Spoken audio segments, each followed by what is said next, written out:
फिर हम देखते हैं कि यहाँ पर पूरा ही स्कूल फेस्टिवल की तैयारी में लग जाता है। स्कूल के सभी बच्चे कुछ ना कुछ कर हेल्प कर रहे थे, लेकिन तभी हम यहाँ पर कीदो को देखते हैं जो कि अमाने को हंसने के लिए फोर्स कर रही थी, क्योंकि वही है जो कि लोगों को ग्रीट करेगा। और अगर इन सभी लोगों को यहाँ पर फेस्टिवल में जीतना है तो इन सभी लोगों को यहाँ पर अपना 100% देना ही होगा। और जैसे कि हमें पता ही है कि अमाने कुछ ज्यादा नहीं हंसता और वो हमेशा ही शांत रहता है, और जैसे वो यहाँ पर हंसता है तो हम देख ही सकते हैं तो उसकी स्माइल यहाँ पर कुछ ज्यादा ही फोर्स लग रही थी, यानी कि फेक लग रही थी, जो देखकर कीदो भी उसे कह रही होती है कि तुम्हें नेचुरली हंसना चाहिए, क्योंकि अगर तुमने ऐसा हंसा तो वो लोग हमें यहाँ पर काफी कम रेटिंग देकर यहाँ से चले जाएंगे। और जैसे कि यहाँ पर कीदो और अमाने आपस में बात कर रहे थे, ये देखकर माहिरो यहाँ पर थोड़ी सी जेलिस हो जाती है। तब कीदो भी उसे कह रही होती है कि तुम्हें घबराने की कोई भी जरूरत नहीं है, मैं अमाने को तुमसे चुरा नहीं लूंगी, और वैसे भी मुझे वो लोग काफी पसंद है जो कि काफी मस्क्यूलर हो, और ऊपर से मेरा पहले से एक बॉयफ्रेंड है और उसकी भी बॉडी काफी कमाल की है। हाँ, अमाने वैसे देखने में तो काफी अच्छा है, लेकिन वो काफी स्किनी भी है, तो वो बिल्कुल भी मेरे टाइप का नहीं है। हालांकि वो यहाँ पर ऐसे कहकर माहिरो को अच्छा लगाने की कोशिश कर रही थी ताकि माहिरो यहाँ पर जेलिस फील न करे, लेकिन हम यहाँ पर देख सकते हैं यहाँ पर माहिरो तो ये सारी चीजों को सुनने के बाद अमाने को डिफेंड करने लग जाती है, और वो कहती है कि अमाने बिल्कुल भी स्किनी नहीं है, वो बस शर्ट में ऐसा लगता है। यहाँ तक कि वो तो ऐसा भी बोल देती है कि तुम्हें कभी इसे बिना शर्ट के देखना चाहिए, इसकी बॉडी भी काफी कमाल की है, वो अंदर से काफी मस्क्यूलर है। लेकिन ये सुनने के बाद यहाँ पर कीदो भी काफी हैरान होती है,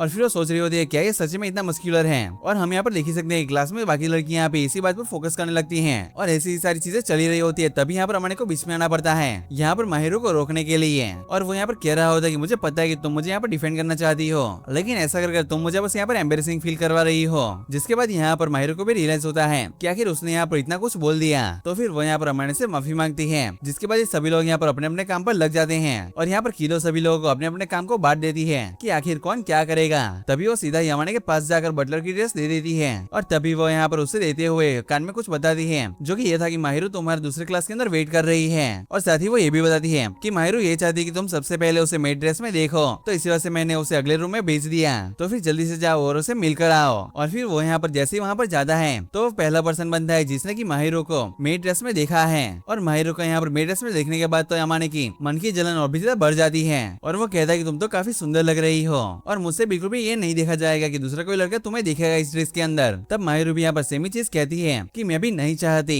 कि कोई भी लड़की तुम्हें बटलर के ड्रेस में देखे। यहाँ तक कि जब कीदो भी तुम्हारे पास आ रही थी मुझे तो तब भी काफी जलन हो रही थी, तो फिर जब बाकी लड़कियां तुम्हें बटलर की ड्रेस में देखेगी तो जरा सोचो कि आखिर मेरा तब क्या हाल होगा। और हम देख ही सकते हैं यहाँ पर ये दोनों ही एक दूसरे को लेकर काफी पॉजिटिव हो रहे थे, यानी कि वो दोनों ही नहीं चाहते कि कोई और उन लोगों को उन ड्रेस में देखे। हालांकि ऐसा तो होना ही था, और फिर ये दोनों ही समझ जाते हैं कि वो दोनों एक ही कश्ती पर सवार हैं। अमाने नहीं चाहता कि माहिरो को कोई भी लड़का देखे, और ना ही माहिरो चाहती है कि कोई भी लड़की यहाँ पर अमाने को देखे, लेकिन फिर भी इन दोनों को एक दूसरे पर भरोसा रखना ही होगा, और होता भी वैसा ही है। जिसके बाद हम देख ही सकते हैं यहाँ पर अमाने भी अपनी बैटल वाली ड्रेस को पहन लेता है, और यहाँ पर कीदो भी उसे देखकर उसे टीज करने लग जाती है, और वो कह रही होती है कि तुम तो इसमें कुछ ज्यादा ही हैंडसम लग रहे हो। आखिर पता नहीं माहिरो का क्या हाल होगा जब तुम्हें वो ऐसे देखेगी। और सच में हम यहाँ पर देख ही सकते हैं कि माहिरो का हाल तो काफी बेहाल हो चुका था, और उसे यहाँ पर बिल्कुल भी यकीन नहीं हो रहा होता कि ये सेम अमाने हैं, क्योंकि अब तो ये काफी हैंडसम लग रहा था पहले से भी ज्यादा। फिर यहाँ पर कीदो यहाँ पर कह रही होती है अमाने से कि हमें थोड़ी सी प्रैक्टिस कर लेनी चाहिए कि हम अपने कस्टमर्स को कैसे ट्रीट करेंगे। और यहाँ पर सबसे पहला टेस्ट था माहिरो का, और क्लास के बाकी लड़के उसके कस्टमर बनते हैं, और यहाँ पर वो सभी लोग यहाँ पर माहिरो की स्माइल को देखकर वहीं पर ही बेहोश हो जाते हैं। मुझे लगता है ये तो कुछ ज्यादा ही हो गया, लेकिन कोई बात नहीं। यहाँ पर इसका मतलब ये है कि माहिरो ने टेस्ट को पास कर लिया। फिर यहाँ पर दूसरी बारी थी अमाने की, और उसकी कस्टमर यहाँ पर बनती है माहिरो। तब अमाने भी यहाँ पर माहिरो से बिल्कुल प्रोफेशनली बातें करने लग जाता है, और वो यहाँ पर बिल्कुल जेंटलमैन की तरह बात कर रहा था, और यहाँ पर इन दोनों को देखकर तो बाकी लड़कियां भी ब्लश करने लग जाती हैं। तो फिर जरा सोचो कि आखिर माहिरो का क्या हाल होगा। और हम देख ही सकते हैं यहाँ पर थोड़ी देर के लिए तो उसे चक्कर ही आ गया था, तो इसका मतलब ये है कि अमाने भी इस टेस्ट के अंदर पास हो गया है, क्योंकि ये लोग यहाँ पर जितना अच्छे से कस्टमर को ट्रीट करेंगे इनका उतना ही फायदा होगा। और अब यहाँ पर इनका टेस्ट का समय पूरा हो चुका था, और अब यहाँ पर सीधा ही रियल कस्टमर्स आने वाले थे, जिसके बाद ये सभी लोग यहाँ पर सभी लोगों को सर्व करने लग जाते हैं। सब कुछ काफी स्मूथली चल रहा था, सभी कस्टमर्स यहाँ पर काफी इंजॉय कर रहे थे, और सभी के सभी काफी खुश भी लग रहे थे। हालांकि यहाँ पर अमाने काफी थोड़ा सा जला हुआ था, मतलब कि उसे थोड़ी सी जेलसी फील हो रही थी, क्योंकि यहाँ पर माहिरो बाकी लड़कों से भी काफी हंस के बात कर रही थी। हालांकि माहिरो का ये काम ही है कि कस्टमर के साथ हंसकर बात करना, लेकिन फिर भी यहाँ पर अमाने खुद को नहीं रोक पाता।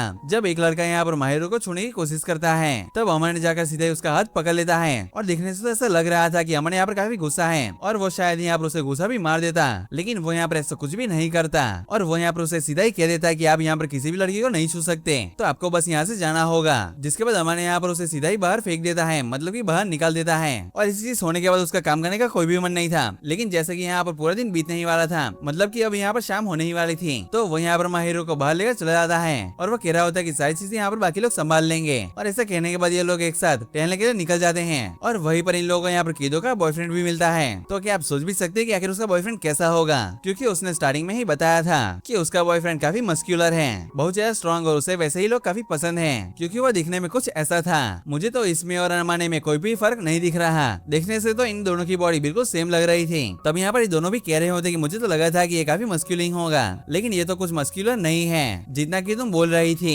फिर कीदो भी कह रही थी कि जरा किसी दिन इसे बिना सर के देख लेना, ये बहुत ही ज्यादा मस्क्यूलिन है। पर यहाँ पर माहिरो भी वापस से बीच में आ जाती है और कहती है कि अमाने भी काफी मस्क्यूलर है, अगर तुम्हें कंपेयर करना है तो चलो मैदान में आ जाओ। लेकिन हम देख सकते हैं यहाँ पर अमाने को इन चीज में कोई भी इंटरेस्ट नहीं था, तो वो यहाँ से सीधा ही निकल जाता है। और अब ये लोग यहाँ पर हॉरर थीम के अंदर जाने वाले थे, पर यहाँ पर माहिरो को अंदर जाने का कोई भी मन नहीं था। लेकिन वो यहाँ पर बिल्कुल भी एडमिट नहीं कर रही थी कि वो काफी डरी हुई है। वो यहाँ पर ऐसे दिखा रही थी कि वो काफी स्ट्रॉन्ग है और उसे भूतों से बिल्कुल भी डर नहीं लगता। और वो यहाँ पर अपनी इस बहादुरी दिखाने के चक्कर में वहाँ पर जाने के लिए हाँ कर देती है। और वो लोग यहाँ पर जैसे ही बाहर निकलते हैं तो इसके शरीर से तो इसकी आत्मा ही निकल जाती है, मतलब कि वो काफी डरी हुई थी। पर वो तभी ऐसा एक्ट कर रही थी कि वो बिल्कुल भी डरी हुई नहीं है। लेकिन हम यहाँ पर उसे देखकर समझ ही सकते हैं कि वो कितनी डरी हुई है। लेकिन तभी यहाँ पर अचानक से पीछे से कोई अमाने को आवाज लगा रहा था। तब माहिरो पूछ रही होती कि आखिर अंकल कौन है, क्या तुम इन्हें जानते हो। तब यहाँ पर वो उसे आराम से बताता है कि यह है इत्सुकी के डैड। और यहाँ पर इत्सुकी के डैड अमाने को काफी अच्छे से जानते थे और वो भी यहाँ पर उसकी काफी तारीफ करते हैं कि तुम सच में पहले से काफी बदल चुके हो। अगर सच बताओ तो अब तुम में काफी कॉन्फिडेंस है पहले से ज्यादा, वरना तुम पहले काफी चुपचाप और सहमे सहमे से रहा करते थे। लेकिन तभी यहाँ पर उसकी नजर माहिरो पर पड़ती है, क्योंकि इस लड़की को आज तक इन्होंने कभी भी नहीं देखा था। तो वो भी यहाँ पर उससे पूछ लेते हैं कि आखिर तुम्हारे साथ कौन है। और यहाँ पर अमाने भी उन्हें सीधा ही बता देता है कि हम दोनों रिलेशनशिप में हैं। और माहिरो भी यहाँ पर उन्हें ग्रीट करती है और ये देखकर यहाँ पर इनको भी काफी अच्छा लगता है। और वो सोच रहे होते हैं कि ये लड़की कितनी अच्छी है, यानी कि ये लड़की कितनी ज्यादा समझदार और पोलाइट है, ना कि उस बदतमीज चीतोसे की तरह। हालांकि उन्होंने ऐसा बोला तो नहीं, लेकिन उन्हें देखकर हम समझ सकते हैं कि उनके दिमाग में ऐसे ही चल रहा था। तब अमन ने भी उनसे पूछा होता है क्या आप हमारे क्लास में गए थे। इत्सुकी ने भी काफी मेहनत की है। तब यहाँ पर वो भी कह रहे होते कि मैंने कोशिश तो की थी, लेकिन मेरी उधर जाने की हिम्मत नहीं हुई और अब मुझे नहीं लगता कि मैं उधर जाऊंगा। और इतना कहने के साथ वो वहाँ से चले जाते हैं। और उनके यहाँ से जाने के बाद अमन यहाँ पर बता रहा होता है कि इत्सुकी के पापा चितोसे को बिल्कुल भी पसंद नहीं करते। उन्हें हर बार अपने लड़के के लिए तुम्हारी जैसी लड़की चाहिए थी, जो कि शांत हो, काफी पोलाइट हो और सभी लोगों की रिस्पेक्ट करे। लेकिन जिस तरीके से हम चितोसे को तो जानते ही हैं, वो कभी भी किसी की रिस्पेक्ट नहीं करती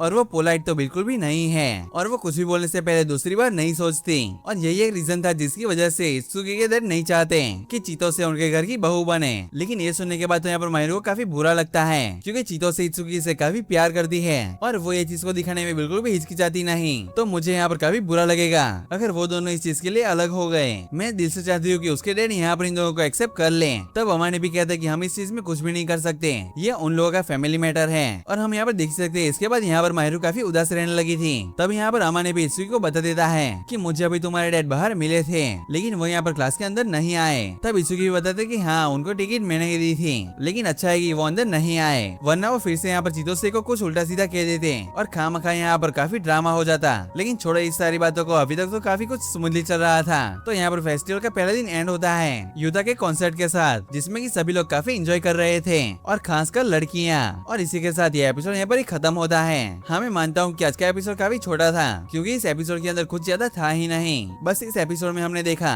कि किस तरीके से अमाने और माहिरो दोनों ही काफी जेलिस थे, लेकिन फिर भी यहाँ पर एक दूसरे पर विश्वास था इन लोगों को, जिस वजह से वो लोग यहाँ पर काफी अच्छे से अपने अपने रोल को निभा पाते हैं और काफी अच्छे से यहाँ पर उनका मेड कैफे भी चल रहा था। लेकिन एक दिक्कत होती है जिसकी वजह से ये लोग बाहर चले जाते हैं। वहाँ पर इन लोगों को इत्सुकी के पापा मिलते हैं, जो यहाँ पर माहिरो को देखकर काफी खुश थे, लेकिन वो यहाँ पर अंदर ही फील कर रहे थे कि काश उनको यहाँ पर इत्सुकी के लिए भी माहिरो जैसी लड़की मिलती। लेकिन हमें यहाँ पर पता है कि इत्सुकी यहाँ पर चितोसे को पसंद करता है, जो कि यहाँ पर उसके पापा की पसंद से बिल्कुल उल्टी है। तो फिर आखिर पता नहीं आगे क्या होगा। अगर आपको वीडियो जरा सा भी अच्छा लगा हो तो लाइक करना बिल्कुल मत भूलना, और अगर चैनल पर नए हो तो सब्सक्राइब भी कर ही लेना, क्योंकि मैं ऐसे अमेजिंग वीडियो का लाता रहता हूँ। तो फिर चलो, मैं मिलता हूँ आपको ऐसे अमेजिंग वीडियो में, तब तक के लिए गुड बाय।